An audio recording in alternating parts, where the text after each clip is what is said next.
Hello guys, as you may know, I'm from Romania and today we are gonna do something food related. Basically, in Romania, mostly when we are thinking about barbecue, we must have something to put on it, and the name for it, translated in English, it's a little. In Romanian it's mic. So these littles are gonna be modeled today in Blender. That's how they are looking in Blender. They're pretty accurate.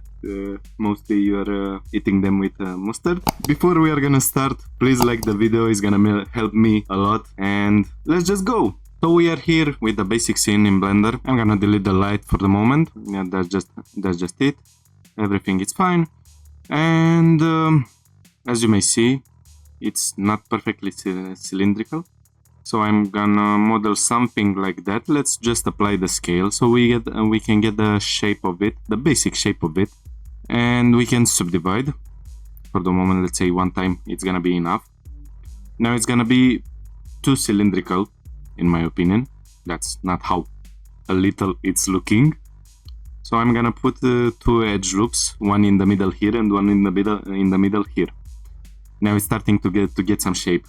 And I'm gonna select these edges because what I wanna do with them, I'm gonna press S, and then with holding Shift and pressing X, I'm gonna scale. In this way, the scaling axis is gonna be Z and Y, so the X-axis is not gonna shrink the edges, and I'm gonna do something like that. Let's say that's fine. I'm gonna put two edge loops around here, scale on X-axis, so I'm getting them somewhere around here, let's say. So that's much better. Let's say that's the basic shape of it. It's looking pretty good. Maybe I can enable statistics. Okay, so I'm having 128 faces. Pretty good. Let's see how the things are looking for two levels of subdivision. So now looking at the subdividing result, on the subdivided result for the wireframes, I'm gonna put let's say 3 edge loops just like that. So I'm having a little bit more geometry because I want to use a displace modifier, and the displace modifier, it's working in a relationship with the amount of polygons that we are having. Let's just find it, displace modifier. Okay, everything is fine. Now I'm gonna click here on new for a new texture, just like that. I'm gonna go into the texture tab, and here we can just see that we are having the texture. On the type, we can select clouds, and that's gonna be pretty good for us. You can adjust the settings, of course, here for the size and all the things like that, how you are liking, but we are not gonna go for something big, just like that, because that's not how a little it's looking. Instead, we are gonna have some smaller noise, something like that, let's say, or the basic one, 0.25. Yes, it's fine. Now for the strength, let's see, strength 0.5, 0.9. Okay, this settings should be just enough. So I can apply, of course, the displace modifier, or if I want to create more iterations of it, I'm gonna change the coordinates to global. And now if I'm moving around the geometry, the noise pattern is gonna change. So in this way I can get more iterations of the same model. Let's duplicate them. Like, I'm gonna take one around here and one like that. Let's apply the displays now. So now guys, we get into the shading tab. I've just set up an environment texture so we can see better what's happening with the materials in a better shading for the lighting. So now we are gonna get with the material for our littles. First off, we are gonna start with a noise because there is like meat. So we need to get that meat pattern. I'm gonna use the noise texture. Okay. Again, I can get a color ramp, something like that. So we can try just to make something like this. Also, I'm gonna press Ctrl T. With the Node Wrangler active, you can use the shortcuts for this sort of stuff. So Control T is bringing the texture coordination and the mapping node already for you. I'm gonna change that to object, something like that, so it's looking much better. The scale, it's already better looking. Also, maybe I'm gonna choose B-spline, something like that. Okay, now I'm gonna go to color. I'm gonna take a mix RGB.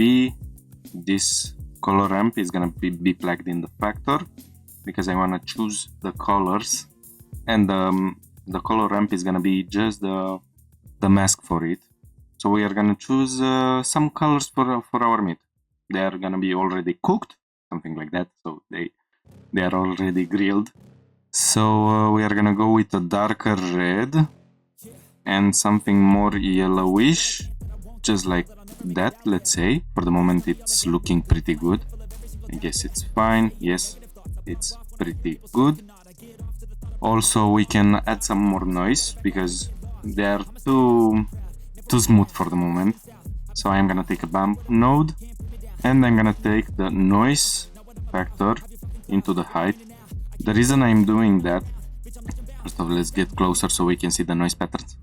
If I'm plugging the factor from the color ramp, it's gonna look clipped a little bit because I already changed the values. But instead, in this way, we are gonna have the full range of the noise texture, which we certainly want. And maybe what I can do, I can duplicate the bump node. This time it's gonna be plugged into the normal. So the first one, it's plugged from normal to normal. And we can get another noise texture. So I'm gonna put the vector into the vector. Let's take a look. I can change the scale to something like this, let's say, and now I can take the factor and plug it into the height. So let's take a look. Of course, I wanna do a smaller strength for it, so something like this. That's how it's looking without it, and that's how it's looking with it. So it's adding another layer of noise over the existing noise, so we bring just much more detail around. Now for this yellow, I don't like exactly how it's looking. And also with this red, maybe I want it to be more red. And this yellow is gonna be more to something like that. Also, just a little less saturation, because if I'm leaving the saturation all the way up, then it's gonna look like it's raw meat, not cooked meat. But also we cannot desaturate a lot, because if we are doing that, they're gonna look like burned. Okay, this should be fine. Now we need also a roughness map for them, because all of those fats are just melting down. So I'm gonna take another texture. Let's see, maybe it's gonna be a noise texture. Let's use another noise texture, but this time we are gonna play a little bit more with that. So I'm gonna plug the object into the vector input from the mapping node, and then let's play with the scaling for x-axis. So it's gonna be just 0.1 like that. Y-axis is gonna have 1, so it's everything just normal. Let's play a little bit with the scaling, something like that. Another color ramp is gonna be brought because I want just less difference in between of them. B-spline again, or maybe ease. Let's see how it's looking with this, something like that. But of course we are gonna adjust the colors, because I guess you already know that black for the roughness is meaning 0 roughness, and we do not want that. We want instead something like, let's see, for the value around here, we are gonna take a look at what we are having. So we are gonna just make a higher value, like 0.07. I guess this should be fine, or 0.1. And the white value, it's gonna be like 0.5, something like this, so it's a smaller difference. Now there is one thing that is missing from them. So in the way they are done on the grill, they are getting those lines. So we are taking a look at ours and they are not having those lines. So we need to make them much more real. How we are gonna do that? Well, it's pretty simple. It's not gonna be so complex. First off, we are gonna go to texture, and we can use wave texture. Let's just take a look at what we are having. So we can play with the stuffs around here. So it's just helping us. We are having the axis for X, Y, and Z. So based on those axes, that's where the lines are gonna go. X-axis for us it's fine because this little, it's just extending on the X-axis, which is already good. Now let's play with them. We are not just gonna have a lot of lines. Let's say that this is just fine. 4 lines, it's enough. We can play a little bit with the details, with the roughness. We can distort a little bit the lines, just something like that. Let's adjust a little bit more the things around here. So for this one, it's gonna be a color ramp with B-spline.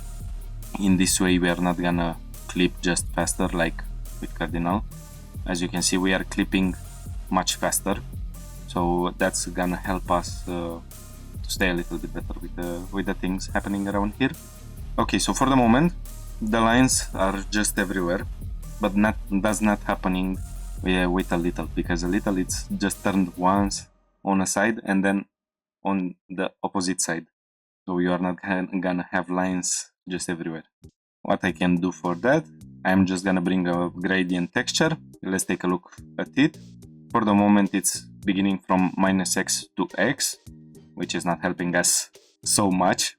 But if I'm pressing again Ctrl T, that's gonna bring a texturing coordinate. And I'm just gonna change here the rotation on y-axis 90 degrees, just like that. So as you can see now, the black area points from -z, 0z, and it's going on the positive axis of z. But we need also to play with that a little bit, because I want to have the lines here on the bottom and on the top of the little, and that's gonna be done with a color ramp. So I'm gonna have, let's say, something like that, or I can go for black. Here I'm gonna have white, and for the second one I'm gonna have again black, just like that. Let's play with the adjustment. So something like this. As you can see, we are having just some kind of a sandwich made from this gradient texture. It's fine. Now I'm gonna hold Control Shift and I'm gonna press right click, and I'm gonna choose this gradient here, this color ramp, and that's gonna bring a mix node RGB. Let's see. So I'm gonna change that to screen. That's just much better. And of course, if I don't like how much the lines are going, I can just adjust here the gradient. Like if I'm adjusting it this way, you can see how the things are playing out, which is pretty good. And now let me just move this one a little bit more like that. Let's take a look at it. So I can just play with the colors. Again, hold Control Shift, then right click. That's gonna bring a mix node. Let's just plug the color into the color 1, and the other one is gonna be in color 2. Then multiply. Now let's take a look how much we want from it to be seen, because we do not want to go 100%. That's just too much. Instead we are gonna put it like 0.6. It's looking pretty good. Maybe we can get the lines a little bit smaller, something like that. And if we want to add also a level of bump around here, we can do that. So basically what we are gonna do, we are gonna duplicate the bump node, just like that. Then I'm gonna take this here, and that's gonna go into the height. Now if we are taking a look, in this way we are getting that accent that they were staying there. So the lines of the grill were just pressing on the little. So that's pretty much it. It's looking great as a material. Now let me adjust some things so I can add the mustard. Here we have it, guys. So we have also the mustard for our littles. The plate is just perfect now. So that was a tutorial. Let me get the camera bigger. Yes, that's just better. So now guys, I hope you enjoyed the tutorial and you found anything helpful and doing this kind of a thing. Please like the video, it's helping me a lot. Subscribe to the channel, and the model is gonna be available on my Patreon account for the Patreons. That was for the moment. See you into the next one. Bye.